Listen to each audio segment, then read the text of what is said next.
Job क्या पूरा देश खतरे में है। ऐसा लगता है कि वो चंद उद्योगपतियों के सिर्फ और सिर्फ उन्हीं के प्रधानमंत्री।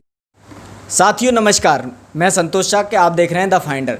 दोस्तों, देश का सबसे बड़ा सरकारी संस्थान भारतीय रेलवे, जो परिवहन का सबसे बड़ा साधन है, सबसे ज़्यादा लोगों को नौकरी देता है और सबसे ज़्यादा परिवार उससे जुड़े हुए हैं। लगभग 14 लाख कर्मचारी आज भारतीय रेल में हैं, जिसे अब सरकार बेचना चाह रही है। मोदी जी ने सरकार में आने से पहले कहा था कि रेलवे से मैं भावनात्मक रूप से जुड़ा हूं और कभी उसका निजीकरण नहीं होने दूंगा, पर आज उसके उल्टे ही वो चल रहे हैं।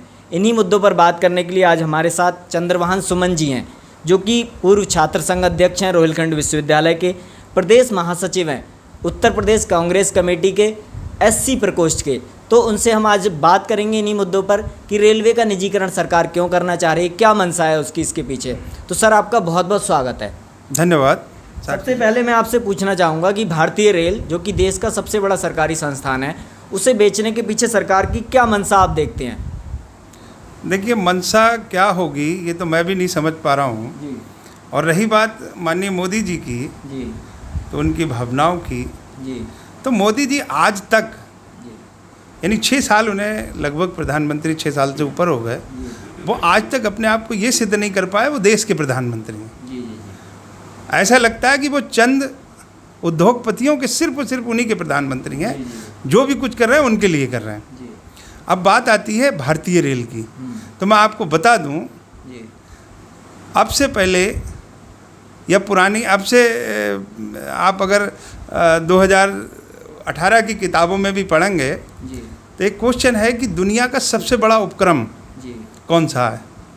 तो हर छात्र याद या हर सामान्य ज्ञान में बच्चे याद करते थे कि भारतीय रेल, जी भारतीय रेल दुनिया का सबसे बड़ा उपक्रम था, जहाँ एक साथ सबसे ज़्यादा लोग नौकरी करते थे, लोग सेवाएं देते थे। और वहाँ सबसे बड़ी बात आप देखो, स्टेशन पे और स्टेशन के बाहर, आप छोटे से छोटा स्टेशन आप लखनऊ का ले लीजिए और आप उस समय की कल्पना करिए जब रेलवे चल रहा था तो कितने लोगों का रोजगार चलता था वहाँ पर। मैं समझता हूँ लखनऊ जैसे रेलवे स्टेशन पे करीब करीब मेरी समझ से 10,000 ऐसे लोग रहे होंगे जिनके परिवार पलते थे और वो कुछ ना कुछ करके वहाँ से लगभग 1,500 रुपये कमा लेते थे। आज वो सब तबाह हो गए। आप बरेली जैसे रेलवे स्टेशन पे भी मैं समझता हूँ 1000 परिवार ऐसे थे जो वहाँ से चलते थे। बता दूँ कैसे? जैसे चाय वाले हो गए, ठेले वाले हो गए, रिक्शा वाले हो गए, ऑटो वाले हो गए, मूंगफली वाले हो गए, चने वाले हो गए, वो अपना परिवार पालते थे, वो सब तबाह हो गए। अब बात आती है भारतीय रेल की, तो भारतीय रेल सबसे ज़्यादा रोजगार देने वाला सेक्टर था। उसमें दलित भी बड़ी तादाद में जॉब करते थे, बैकवर्ड भी करते थे। तो एक तो इसमें इनकी मनुस्मृति की झलक दिखाई देती है इसको बर्बाद करने में, और बाकी और जो है उद्योगपतियों का हित। जैसे मैंने कहा कि अभी तक माननीय मोदी जी देश के अपने आप को देश का प्रधानमंत्री साबित नहीं कर पाए, वो मुट्ठी भर उद्योगपतियों के प्रधानमंत्री बने हुए हैं और जो भी कुछ कर रहे हैं उनके लिए ही कर रहे हैं। तो यही उनकी मंशा रही होगी कि जो भी कुछ देना है वो इनको दे दो, बाकी जनता से उनको कोई मतलब नहीं। इसके बाद जो निजी कंपनियां रेलवे को खरीदेंगी वो क्या करेंगी? वो उत्पीड़न करेंगी। प्राइवेट आदमी क्या करता है जी, प्राइवेट आदमी वो ज़्यादा से ज़्यादा लाभ कमाने की कोशिश करता है, उसके साथ भावनाएं नहीं जुड़ी होती हैं, वो जनता के साथ भावनाएं नहीं जोड़ता है।